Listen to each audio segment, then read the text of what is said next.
Hello, everyone, and welcome to my preview of Seahawks Giants happening tonight. I'm gonna get this out really fast.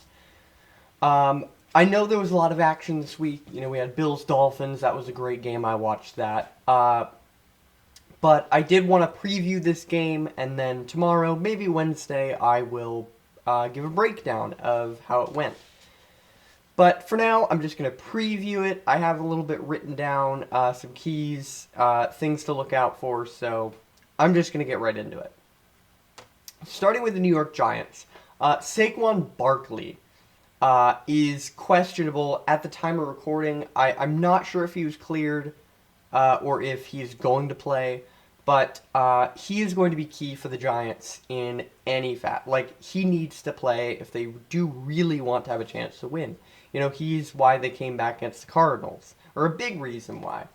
But if he does play, I don't know how to feel about it because, as you guys know, who have been watching these games, the Seahawks run D looks great this year.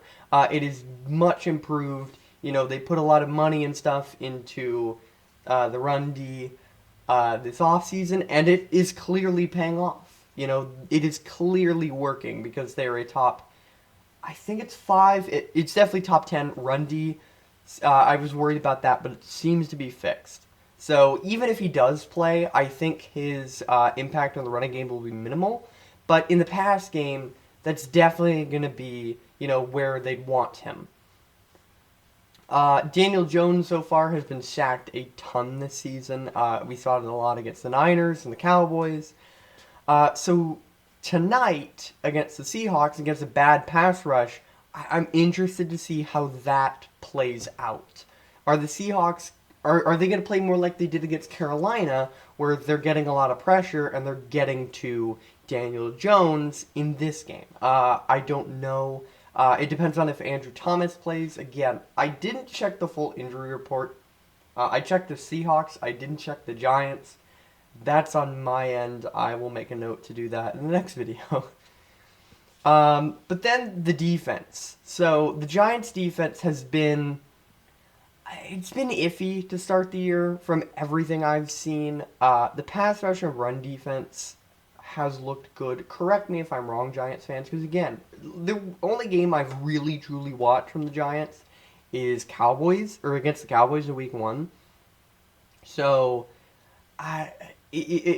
so from what I've seen and from what I've heard, it looks like it's going to be weak secondary, get pressure to Geno, and it'll just play out from there. If you can get to Geno more than anybody else has, then you should be fine. But if not, this secondary could be torched. Again, correct me if I'm wrong. And then Seattle. I've said last week my biggest concern is injuries because they're really adding up. I did just check the injury list. Like I said, they're going to be a bit thin in the secondary. Artie Burns and Trey Brown are both confirmed to be out for this game.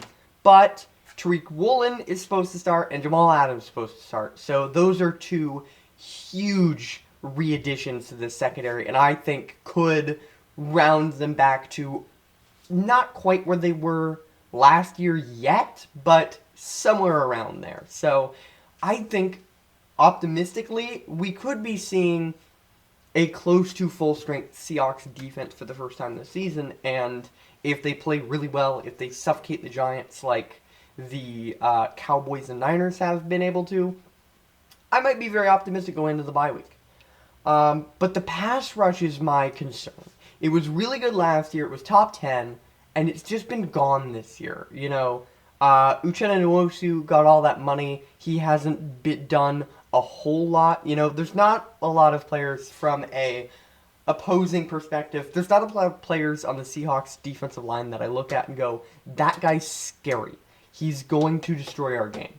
So, I hopefully, this is kind of a improve along the season kind of thing, and this will be a game where they can really show that they're improving because you're working against a not great Giants offensive line. So hopefully they can do something there. Hopefully they get 2, 3, 4 sacks. I'd be really happy. That'd be, a sign of progress for me. They got one in week 2, and they got 3 last week. Bump it up a little bit more, and then during the bye, I'll kind of talk about them a little bit more.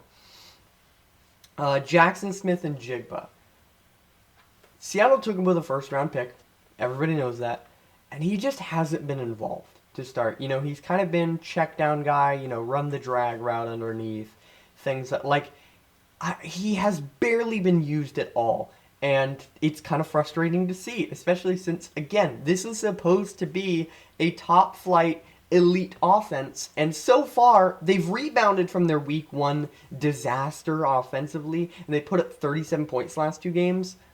37 offensively in the last game, but I want to see a step up from that. I want to see him go even further. I want to see them consistently get to every wide receiver, maybe 6-7 targets for DK, 6-7 targets for Tyler Lockett, and just give JSN more targets, have him run different routes. I don't get what the issue is. Why is he not getting the ball? But I also know that Geno loves his tight ends, and I know that Kenneth Walker is great at the passing game. We saw it a lot last week. So I understand why he's not playing a ton, and he's not getting he's playing a lot, not getting a ton of targets and everything. I understand it. But I would love to see, you used a first-round pick for a reason. He was the first wide receiver taken for a reason. Let's see that. Let's see why he was. Show it. So here are my keys to this game. I have 3. Injuries. I think this game might come down to which team is healthier. Now, Seattle is going to be down off on the offensive line yet again. It hasn't really seemed to affect him a whole lot over the last 2 weeks. So I think that might not be a huge problem this week, but it just takes a minor collapse for that to really be a problem. But I'm really going to be watching, the offensive line. Can they protect? Can Geno, because Geno's really good at getting the ball out quickly.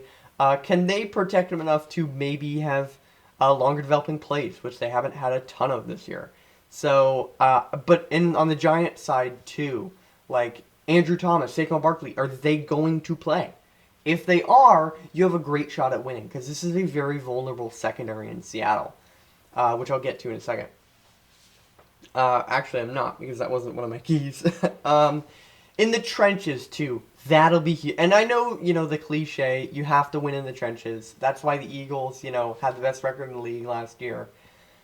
But it's really true in this game. I don't want to say more true, but it's always a truth of football, and I think this game, it's going to be one of the things I look at closest. Are the Seahawks going to be able to continue running the ball effectively? Are the Giants going to be able to create some space to run the football? Are they going to be able to protect Daniel Jones? Are the Seahawks going to be able to protect Geno Smith? It'll all be decided there, and especially tonight. If the Giants get a ton of pressure, if they can stop the run, while also protecting Daniel Jones, then they should win this game. But if Seattle does that, if they protect Geno, if they stop Saquon Barkley, or whoever plays, then they should win. So it's kind of who's just going to... It's a lot of health, too. Who's going to be healthier along the offensive defensive line, and who's going to get more pressure, and who's going to avoid having their quarterback hit the dirt. And then finally, Kenneth Walker. Can he run wildly? I know he didn't really, he only had 90 or over 90 yards, didn't hit 100, but if he can keep going, if he can hit, 100 yards, maybe 90 again, 110, whatever, hitting all over the map. If he can continue, then I think the Seahawks offense will hum. And I think he just needs more touches in the red zone. Their red zone offense so far for Seattle hasn't been good. And we saw last week in the second half, completely different story to the first half, where it was just field goals turned into, that's a ton of touchdowns. You're giving Kenneth Walker more touches. Hopefully they keep that going. But if the Giants can stop Kenneth Walker, you're going to make Geno Smith, carry this team. And I don't know if Geno can do... he's been great for Seattle. I am this close to getting a Geno Smith jersey. But... he's not like a Patrick Mahomes. He's not a Josh Allen. He's not an Aaron Rodgers. He's He's Geno. Top 10 during the good days, bottom 10 on the bad days. But the good days are often much better than the good days are more common than the bad days anyway. And so, I get to my final prediction for this game. I think it'll absolutely be a close game. Seahawks games are not decisive in any way, unless it's against the Niners, in which the Niners win decisively. But they're almost always close games for the Seahawks, and I think this will be no different. I am going to be watching the game, obviously, but closely for injuries as well, because we saw the issue in Week 1 where the Giants played on Sunday night, and then the Jets played on Monday night. And we saw the injuries from those games, so I'm really worried about that since the Jets played on Sunday night. Anyway, I think it could end up a QB duel. This could be a confidence game for Daniel Jones playing against a young secondary. Or Seattle could dominate. I'm not going to predict that, though. The Giants, I did check, have 2 sacks all year, so I think Geno might have a great game. I could see him, 300 yards, 3 touchdowns, that kind of stat line. I hope for it, but I could realistically see him playing that way. But my final score prediction, I think Seattle gets a narrow win, 34-31, and we're all celebrating going to the bye week. Anyway, I know that was a lot. I talked very fast, but thank you all so much for watching. Of course, you've noticed the new background. It's definitely a change. It's better, but it's also, it's too far back, so you can still see the side over here. I'm going to keep figuring things out, but for now I have this, and I think it fits better. So, other things coming out this week, though. I have a Mariners video that I'm going to record right after this one. God damn it. And then Seahawks breakdown tomorrow or Wednesday. So, thank you all so much for watching, and I will see you in the next video. Peace.